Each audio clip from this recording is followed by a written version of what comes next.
Hello, hello. Welcome back to the Freelance Friday podcast, or welcome if you're new. And if you are new, my name's Latasha.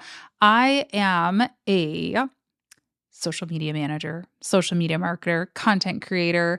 I got my start working on social media, probably back in like 2012 or so in my first college internship, and have worked with everybody from Fortune 500, huge corporations to very small nonprofits, mom and pop shops, personal brands, creators, and so much more. So I'm excited to talk to you all about social media management today and what I've learned over my decade plus in the industry. These are all questions that came in from you all. We've got a lot. So strap yourselves in, grab a drink. Mine is empty, but let's see what we got.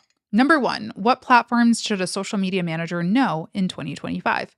Well, I think you should definitely know the big ones. And the big ones I would say are like meta platforms. So Facebook, Instagram, but also the ones that are trending, if you will, or that have the most users on them, like TikTok, even YouTube. I think people forget about YouTube and don't necessarily see it as a social network all the time, but I think you should have a basic understanding of how it works, know how to, if nothing else, repurpose content, optimize the channel, things like that. I think there are some that are, I think social media managers should have a basic knowledge of most platforms. You should know what LinkedIn is. You should, know how it works, but do you need to specialize in it? Do you need to be writing articles for it and having a newsletter and running ads on it if your client is like, I don't know, a lip gloss company who targets B2C audiences? Maybe not necessarily. Like, it depends on the niche that you're in. Meanwhile, if you're working with professional services, if you're working with accountants, lawyers, if you're working for staffing companies, then you definitely need to know LinkedIn, and you may need to know TikTok a little less, although I think you should still know it, right? So all that to say is know what niche you want to tap into, figure out where most of those people hang out and get really good at that. And then the other ones I think you should at least know enough to be dangerous in. That's what I always say, which basically means, listen, I don't post TikToks every day for myself. I kind of hate the platform, if I'm being honest. However, I can tell a client what they should be doing on there. I know how to analyze trends on that platform. I know the general best practices of the platform, even if I would not call myself a TikTok expert. Do you need graphic design skills to be a social media manager? It depends. Is it nice to have? Yes. Here's the thing, social media manager, this job title is so highly debated, in that, like, the scope of it is so highly debated because it's changed so much over the decade plus that I started till now. There's been so many changes. There's been new platforms, there's been new platform requirements. So many different things have happened. And back in the day, I always say this, you didn't need to design anything. You needed to like write tweets. Well, guess what? Times have changed. The platforms very much require visual components now. It's not just about words anymore. And so to that, I would say, again, maybe it depends on the scope of the job you're applying for, the type of company you're setting up. But is it going to set you apart if you can make some quick edits? If you can put together a graphic or, edit out a piece of hair in a founder's face or something for their profile picture, yeah, it's going to put you above the next candidate if you have at least those elementary skills in design. I also want to be very clear that I am not at all discrediting or devaluing actual graphic designers. I do know a little bit about design. I know harmony and balance, and I know like font pairings, and yeah, I know like basic techniques and tools, but I'm not going to design a logo for my client. There are certain things that, yeah, it is important to bring in, the big guys for. So know your place, if you will, know the scope of your offerings, but I do think it's going to help you stand out. Similarly, how important is copywriting in social media management? It's very important. Yeah, I mean, every single social platform has a place where you write words. Even if it relies on a video, even if it relies on a photo, there are going to be words underneath it somewhere. So yes, having a basic understanding, really, I would say more than basic understanding of how to hook people, how to use headlines, how to write compelling storytelling. These things are all important. And yes, it is assisted a lot in today's world by AI tools. We didn't have those, 10, 12 years ago when I first started. So that is nice that we have like a jumping off point, but you still have to know how to tweak and adjust that AI content. You need to know how to prompt those AI tools to make it sound like your client's tone and voice so that you're not having them sound like a very stoic professor if they're like a very loose, fun brand or vice versa. So, yeah, and just to, add your own personal flair and to sell with it and to do so many things. So, yeah, very important. Do you need to know paid advertising to succeed? Another great question.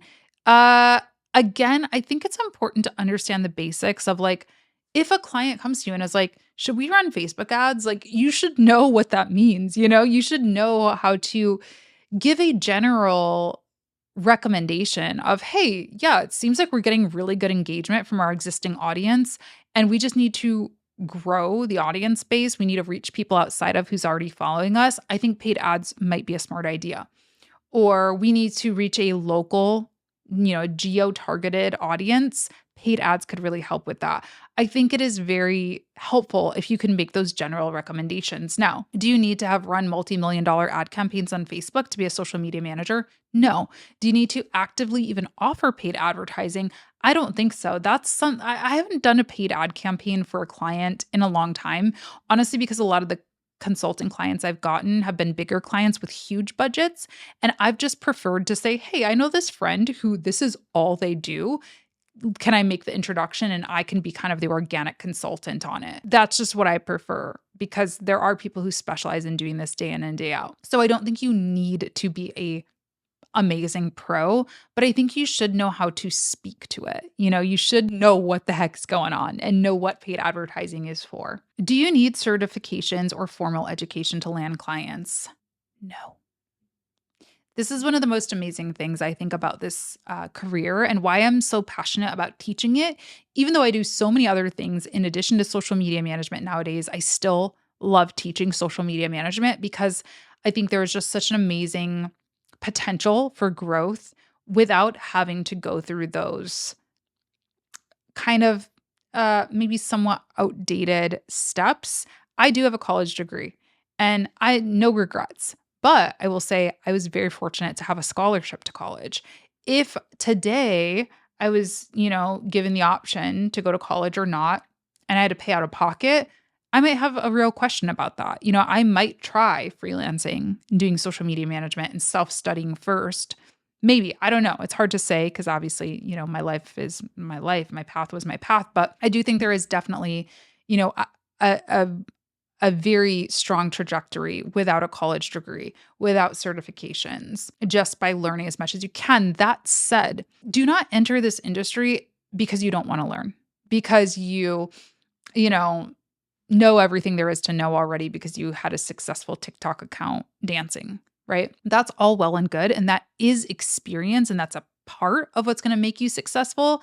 But you do have to have a hunger for knowledge. And honestly, you have to. I think one of the reasons that college, like 4-year degree, my degree was in film and political science, so not marketing at all. And one of the reasons it wasn't in marketing and specifically in like social media is because it changes so quickly. And I don't know that traditional educational institutions really know how to keep up with it. And so even if you have a 4-year college degree like I do, I still have to learn every week, every month. I have to still go on the blogs and research and test things out because new features are coming out, new tactics and techniques are coming out. And so if you don't go to college, make sure to educate yourself, take some courses, enroll in some classes, read some books, test things out yourself. But no, you don't. What soft skills make a great social media manager? I love this question. We don't talk about this very much, but I want to take a second to thank today's sponsor, Metricool. They are the platform that I use to build my content calendar, to publish my content calendars, to analyze how well my content is performing, and so much more. You can always use my code Latasha, that's Latasha, at the link down in the show notes to try any of their premium plans free for 30 days. They've also got an amazing free plan That's free forever that you can use. And if you're a longtime listener, it's been a while since I've updated you on Metricool's latest features, like they've got a schedule polls feature for LinkedIn. As found in Metricool's 2025 LinkedIn report, polls are the least used content format, but they saw a 205% increase in reach. So if you're looking for a new set of eyes for your content, you can schedule LinkedIn polls directly from Metricool. You can also integrate Google Drive, Canva, and Adobe Express for unified asset management. You can access a post library to save ideas and drag and drop them into the calendar at any moment. There's a reuse content button, which lets you directly reschedule top performing content, maximize content reach and multi-platform coverage by reusing content in one click. I love this feature. And you can also view the social media manager calendars per country to know the top celebrations, holidays, and festivals in your region or your client's region. If you're a social media manager, a content creator, an entrepreneur, a marketer who's working in-house somewhere for a company, you've got to try out Metricool. That's Latasha for 30 days free on any of their premium plans. I think one of the most important things is communication. Because especially if you're working for yourself and you're freelancing, you are going to be connecting, talking with your clients. And I think some of the social media managers I see who don't who they burn out from this career a little bit, are not great communicators. Like they want to sort of hide from their clients. And this was me. I used to be super, super like shy and introverted. And I'm still an introvert, but like I would not want to talk to my clients. Like I'd just be like, just let me work on my computer alone and send you your stuff via email. I don't want to get on calls.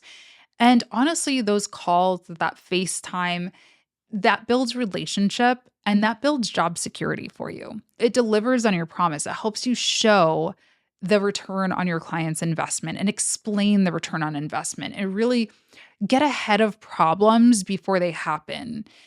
If you're never meeting with your clients, you might just get an email one day saying, hey, we're not renewing your contract. But if you're checking in with them every week, every month, you're hearing, hey, we're not happy with this. And you have time to like mend the situation and get ahead of it. And you also know about what's going on in the business, right? You know when a sale's coming up. You're not last minute being looped in. Hey, can you make a social post for this sale or this promotion that we have going on? So yeah, I think willingness to communicate is such an important part of this job, especially if you're working for yourself. I also think the ability to be teachable, like I kind of just talked about for the college answer, but also teachable and like not super defensive, which I'll be honest is not always my strength. I have a bit of a creative ego in that I'm like, oh, I think I know what colors look best. I know what looks best. And I can take it to heart if maybe a client doesn't like my idea or, thinks something is ugly that I made or thinks a campaign idea is dumb.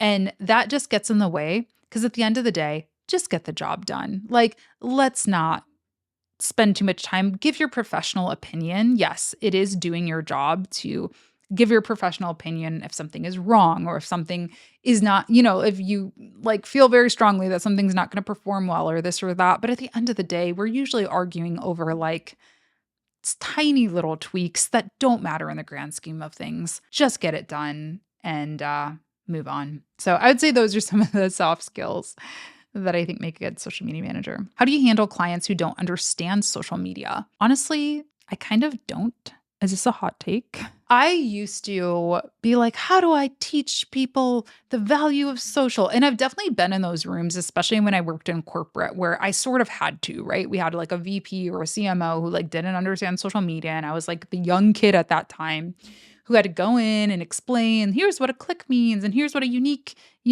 view means. Nowadays, though, in my business, I'm working with clients who understand social media, who value it, who, are already bought in and know that they need it because you're just making your job that much harder if you're having to sell people on the idea of social and then sell people on the idea of you.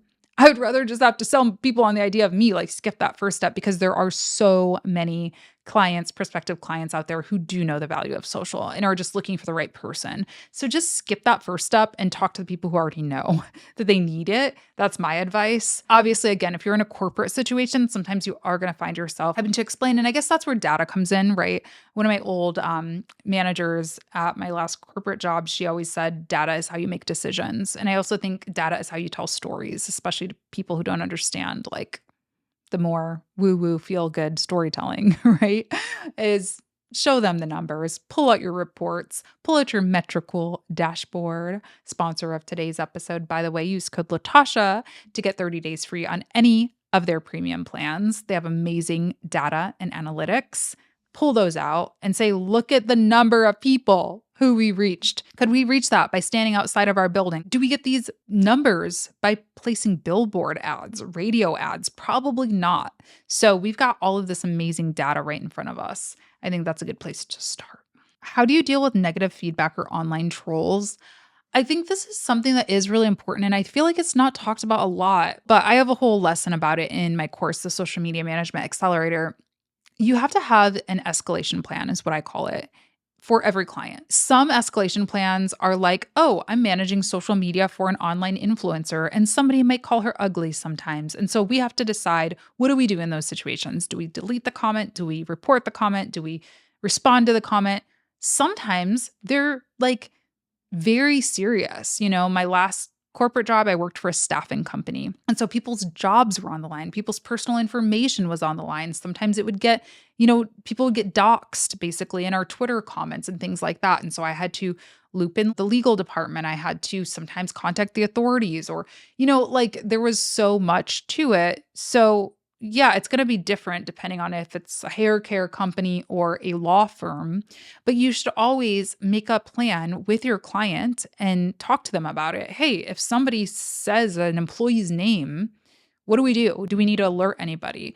Best practice is in situations like that, regardless of the type of client, unless that employee is a very public figure, you should delete it. You should always delete things that are like doxing employees or customer information. Delete things. I think it's a best practice if they have any types of, hate in them, like things that are going to be upsetting to your customers to see. Report them, save them, screenshot them if they contain threats. This is unfortunately like a very real thing that we're dealing with in today's world is, the internet is real. I hate it when people say the internet isn't real. It is. It's a part of our society. And therefore, yeah, law enforcement takes cyber threats seriously. They're real threats. So document those. I'm not legal advice, obviously. But anyway, these are general best practices. But yeah, you should definitely go through and talk about this with your client. It's going to be different for everyone. What's the best way to keep up with constant platform changes? I think honestly, the best way is to just be an active participant in social media. And even if that just means that you have like your own personal private accounts that you just like test out new features on, or that you consume content on, I think that is great. But honestly, I can read about something all day, but until I get my hands on the feature, until I, am able to kind of test drive things, I don't fully understand it. Even with ads, like this is like a thing with the ads question. Everyone's always like, how do you start running ads? How do you start running ads? And, I started for myself. I would do like $50 ad campaigns for my own personal page just to test things out and just to get good enough to be dangerous, And yeah, I think that is the best way. Obviously, there are YouTube channels and online publications and things like that to follow and to learn about all the changes. But I think the best way you're going to learn is just by doing and by documenting, connecting your social platforms to your analytics tool like Metricool and being able to look at those reports week after week, month after month, and see what's working and see how things are changing. Like, oh, I don't know why, but lately it seems like people are liking longer Instagram captions, or they're liking reels, or they're liking carousels. You'll be able to speak to it from a place of authority and lived experience rather than just sort of concept and theory. What does a typical day look like for a social media manager? Well, okay, I'll give you two answers. In corporate, my day was very, very similar. I would get into the office. Sometimes I worked from home too, but let's just say from the office. I would drive in. I would get in at 9 a.m. And my first part of my day would be spent checking inboxes, doing the community management side of social media. So I would use a social media management tool. Metricool, I didn't know of back then, so I used a different one, but you could do this in Metricool. Go into your inbox and look through all of the messages, all of the comments, and respond to things that need responding to. If somebody's asking for business hours, I would search those and give them to them. Again, escalation. This is one of the reasons it was the first thing on my list is if there were any serious threats, complaints, anything like that, I would need to take care of that. So getting it done first thing, is better. And then I would usually review the content calendar for the day and look at what's planned to go out, make sure everything still looks good. It is important as a social media manager to be aware of what's going on in the world, right? If there is something really weird that happened in your local community, or depending on the scale of it on a global level, that maybe you need to change up what you're posting. If something might come across as like a little inappropriate, too jokey, too funny on like a very heavy day, right? You might need to pause your posts and move things around. And then after that, I would look at yesterday's posts. I would do a quick glance at what are some of the top level metrics. Did it look like it performed well? Did it not? And I'm going to kind of just maybe take some notes, but usually just kind of like put that in the back of my brain of, okay, that type of post did really well. We're going to make sure to add those in for next week. That one didn't do so well. Let's like maybe not try that again, that kind of thing. And then I would go to lunch, and then I would usually create content, write content, plan out the content calendar. Meetings just kind of depended, but that was usually my afternoons. Honestly, I guess freelancing is very similar. The difference is that with freelancing, you've got to add in the task of business development, meaning reaching out to clients, answering your inbox, answering forms that came in, onboarding clients, meeting with clients a little bit more directly, probably doing more like in my corporate job. I did more of just the admin-y side. I wrote things, I sent off orders to graphic designers and to videographers, but I wasn't typically designing and shooting things myself. Whereas as a business owner, I'm usually doing it all. So you got to factor those things in too. So that said, working for yourself usually results in a less systematic week. It's a little more all over the place for me, which I personally love. That's where I thrive. But some people are very different. Is this career flexible for remote work? Yes. And I think this is one of the best things about it. Again, this is why I love teaching it, because whether you are a stay-at-home parent looking to bring in a little bit of extra income, whether you're a student looking to get ahead of your full-time career, that's how I got started in it. Whether you are, I don't know, semi-retired, there are so many different types of people who can benefit from a flexible career like this. With this said, well, actually, this is about remote work. Remote work, yes, like even jobs, even corporate jobs, a lot of them now are remote friendly. Now, I know there's been a big return to office shift in the past couple of years, so I think maybe it's a little bit less common, but it still is one of the more common roles that is available to be remote as compared to like, I don't know, like an in-house photographer, right? If you got to take pictures of staff every day, you got to actually physically be there. A social media manager can usually just use a laptop. But it's also not just flexible for remote work, it's also flexible for a number of hours. With that said, though, you have to be strategic about this, because if you have 10 clients, you're probably going to be working more than a full-time job.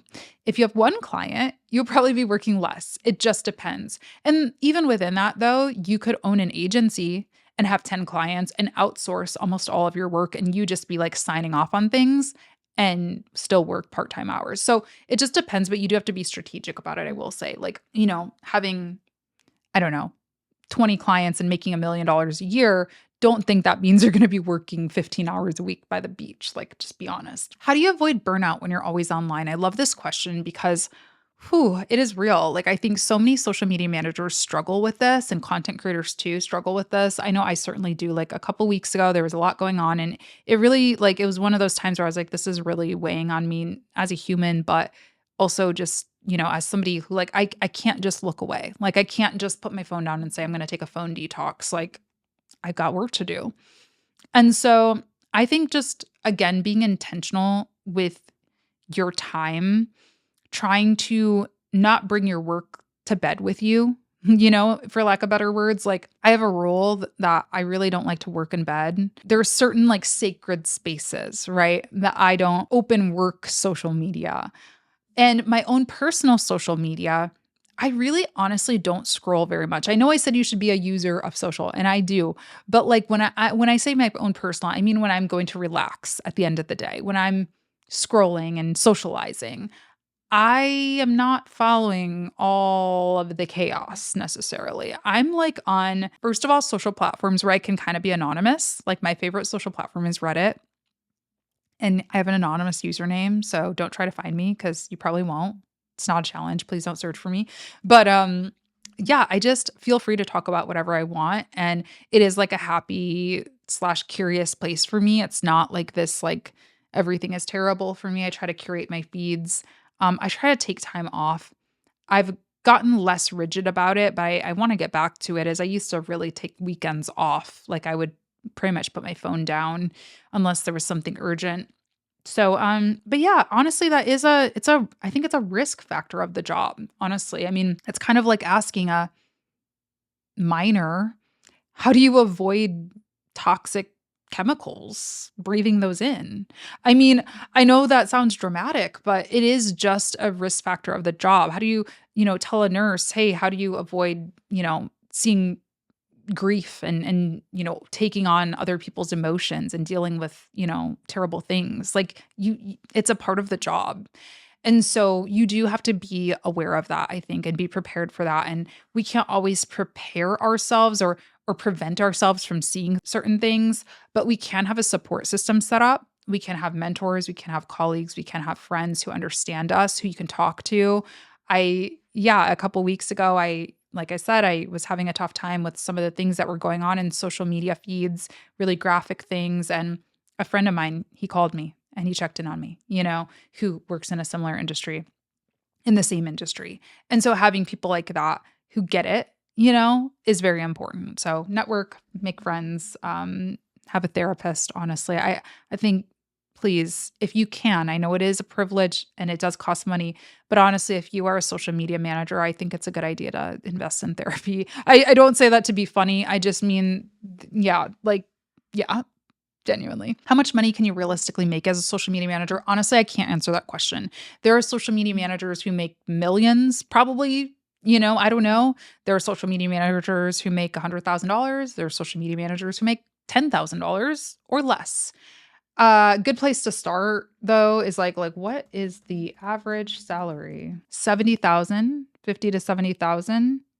40 to 70,000. Indeed says 62,000. So, you can nail that down too by your country, by your state, by your city even. A social media manager in Los Angeles or New York is going to make an average higher income than somebody in Michigan or Indiana.